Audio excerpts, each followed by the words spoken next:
Hello. First, my disclaimer that I do not endorse this book or advocate the use of words in this book. I'm an atheist. I use this book as a weapon against itself. It's all evil. It's all lies. I'm capital NOT. I'm not a pastor. I'm an activist against this evil, despicable book. Now, um, on my turning point to atheism, where I was a Christian till I was like age 31. By age 30, I said, this is supposed to be the blueprint to the way my life is going to go. I got to study it more.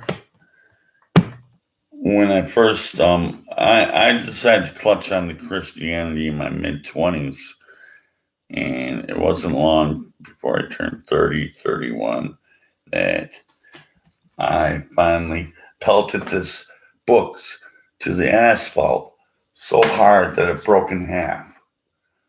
I got bags full of broken Bibles because I'm going to make a bonfire sometime about it. And, but anyways, um, first time reading through, I was a real Christian cherry picker. Oh, I don't like what it said there. And I don't like what it said there. And then when you go through the genealogy of who begat who and who begat who and who begat who, I'm going to skip over that boring crap and go my favorite stuff. And so as a typical Christian, I didn't read it through thoroughly, word by word. But by the time I got to the end of Revelations, I was still a Christian, and one of my prayers was, can you just help me read through this word for word, every word? I read it a second time through, and I was on fire. I would go to the street corners and say, hey, you don't accept Jesus, you can go to hell. And I used to sing out psalms out loud, and people would look annoyed and angry at me. Like I used to go on the buses and sing out psalms right out loud, and wondering why people were looking at me so mean. Like, well, that's the way I look at them today. I mean, I've been an atheist probably 25 years now. And 25 years ago was the turning point where, okay, my second time through, I said, Lord, help me read all this book. My third time through was different because I went slower and I analyzed everything and I didn't skip over anything. And if it was so horrible or boring or fucking evil and despicable, I still read it because it's supposed to be God's word. It's supposed to be true. So we're going to go with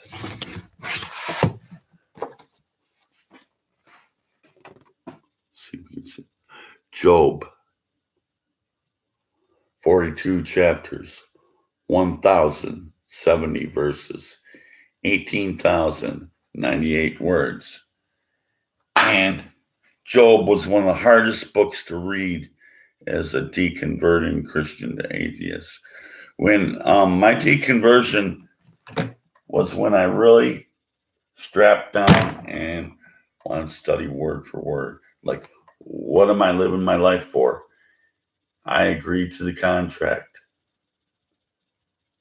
Like when I was 26, I decided, well, I've been doing wrong with my life. I'm going to do it right with the Lord. But you know what? Nearly 4 to 5 years after that, I snapped out of it. I even did the sinner's prayer, like, oh, I'm sorry, Lord. Would you let me in your heart? I want to be in your heart. And all that dumb fuck shit. But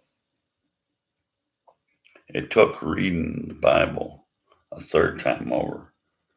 I concluded atheism. Like I said, I pelted it to the ground. the asphalt as hard as I could. Because when I read, I'll tell you what my turning point was. The most horrible psalm I ever read was Psalm 21.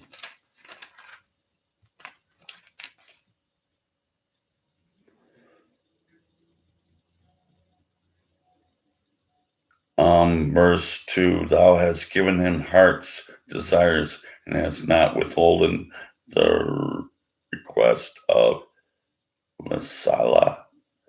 For thou preventest him with the blessings of goodness. Thou settest a crown of pure gold on top of his head. He asked for life of thee, and thou gavest it to him, even length of days forever and ever. His glory and his great in thy salvation.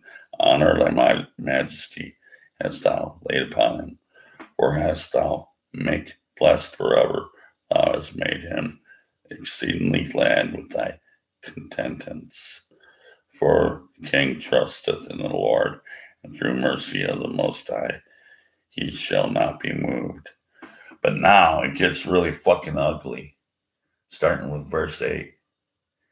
This is where the cruelties and violences, the extreme torture, terror of it all made me say, fuck this book, and I pelted it to the fucking ground so hard that it broke in half.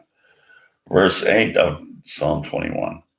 Thine hand shall find out all thine enemies. Thy right hand shall find out all those who hate thee. I shall make a fiery oven in the time of my anger. The Lord shall swallow them up in his wrath, and the fire shall devour them. They're talking about burning people to death. Verse 10, their fruit shall thou destroy. Fruit, that means what comes from the womb, your offspring, your children. Their fruit I will destroy. Your offspring I will destroy. We're talking about burning children to fucking death when we get from earth their seed among the children of man. Damn. Why do you think I'm an atheist? Okay. Now, let's get on to, was Satan really such a bad fucking guy? I think Satan was a good guy of the book. He doesn't appear much. He happens to stroll into the first two chapters of Job. Job was one of the hardest books to read through. It's 42 chapters. Over 18,000 words. Very long, difficult book to read. And you know what really upset me is on the road to atheism is I had to read every other chapter where God is beating the fuck out of Job. I was getting tired of all the fucking torture. I mean, he beats got the fuck out of this guy all throughout the whole fucking 42 chapter book. Damn, what an asshole your God is. I was starting to hate God when I read through Job. He is bullying Job from chapter 1 all the way to fucking 42, but all of a sudden, chapter 42, he provides magic where he magically gives him back all his livestock, all his land, and he creates a new family of 10 that was killed in chapter 1. So we're going to go with Job chapter 1. What did Christians cherry pick out of Job? I don't know. I think there's one special verse. Oh, we're passing the fucker up, way up. Way up. I went too far up. What would a Christian cherry pick do? Oh, Job chapter 1, verse 8. And the Lord said unto Satan, all of a sudden the Satan figure appears in the book. Most of these other books don't even mention it. He all of a sudden jumps in the book of Job. This is the first time that you really heard about him. And I don't know, there might be a few other occasions.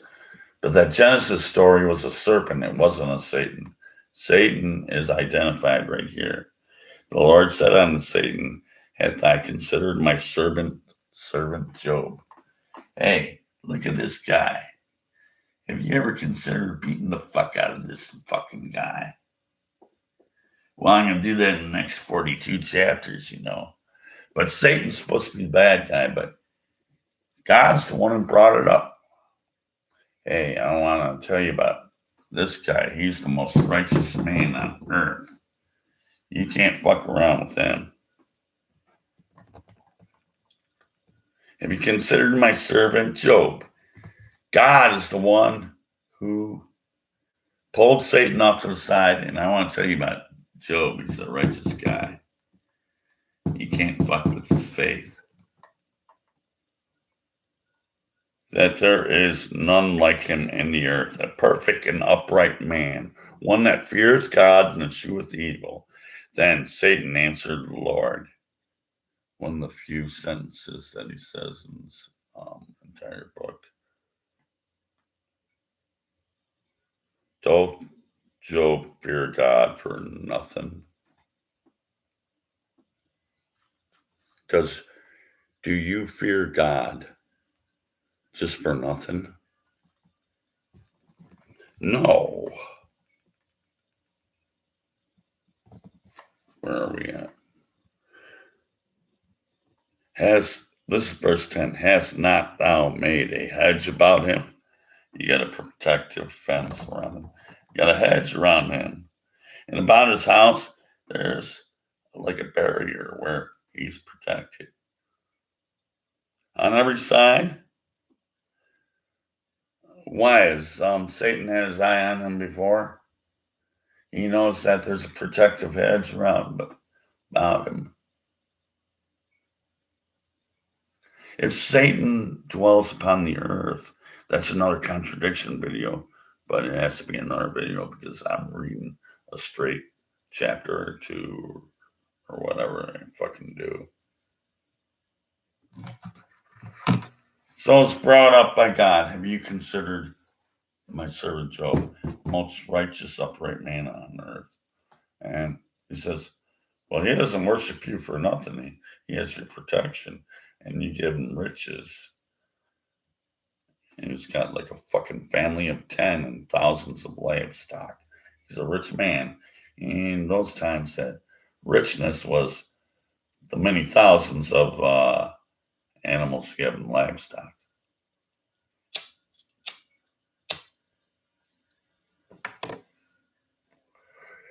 That was money back then. The more livestock you had, the more rich you were. And okay. Thou hast blessed the work of his hands, and his substance is increased in the land. But put forth thine hand now, and touch all that he hath, and he will curse you to thy face. If you take away everything that he has, and he's naked, brutalized, and tortured, what happens then? Who's the one who made him naked, brutalized, and tortured? Who's the one who made his family die? That's coming up. Wasn't God the one who propositioned this question about, if he's really faithful, he's gonna be near death and still be faithful while you're fucking him up. And while you're fucking him up, I already gave you the permission to do it. I'm the one who brought it up, and I'm God. I'm the one who brought it up, and I'm God. Satan didn't come to God and say, why don't we fuck up Job? It's God that decided to fuck up Job. And because he fucked up Job so much in every fucking chapter of this fucking book, that it made me pissed at God, because why the fuck he's the most righteous, upright man on earth? You're fucking him up. You're beating the fuck out of him all the fucking time.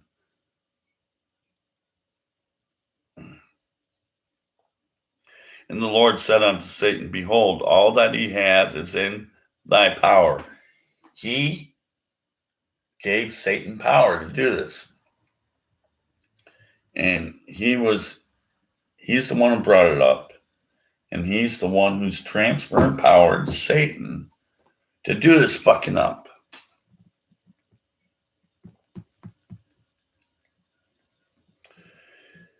The Lord said to Satan, behold, all this is in your power, only upon himself do not put forth a hand.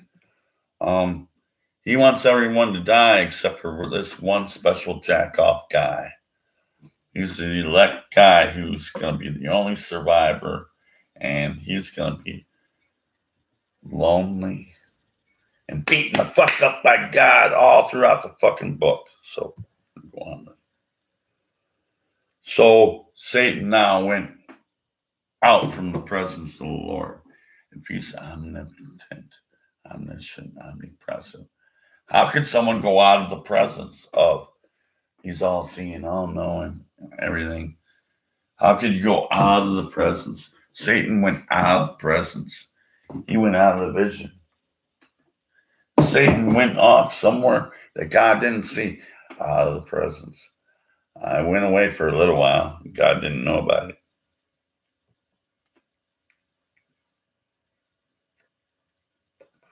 What kind of circular dumb shit is that? And we're only partway through. I didn't read a lot of this shit.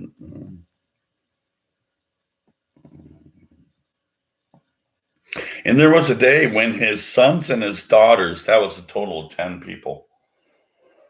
I believe he had 3 daughters, 7 sons, whatever the fuck it is.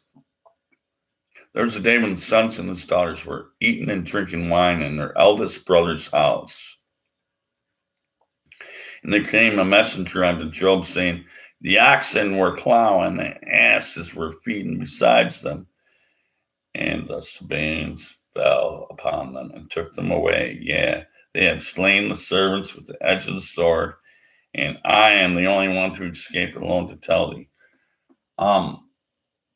What distracted me about that is and the Sabaeans fell upon them and took them away. Yeah, they have slain the servants with the edge of the sword.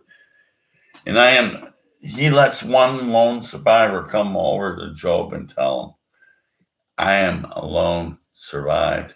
I'm here to tell you that all your servants were killed by the edge of the sword. Who took part in that? It had to be God, because even if it was Satan who did that, God transferred his power to Satan to do all this evil fucking shit. Okay.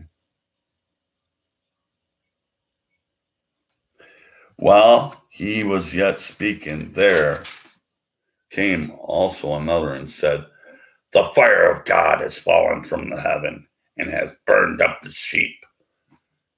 The fire came from heaven to burn up the sheep. That means God did it. It's not Satan. God's doing all kinds of fucking terroristic actions here. Like, I'm gonna fucking fuck up all your fucking animals. They're all gonna fucking die. He sent fire to burn up all the motherfucking sheep.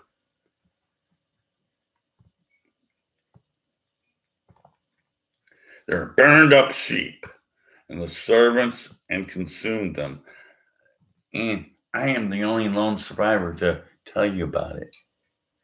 He lets one person live, again, just to go fuck with Job and tell him about it. Hey, I'm the only one who's left.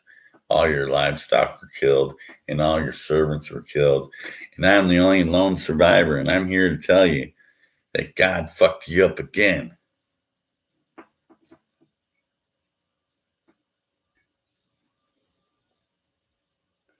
While he was yet speaking, there came also another said, thy sons and thy daughters were eating and drinking wine in their eldest brother's house. And behold, there came a great wind out of the wilderness and smote the four corners of the house, and it fell upon the young men and the daughters. And they are dead. And I am the only one left. I'm the sole survivor. One left to tell you about it. How God fucked you up again.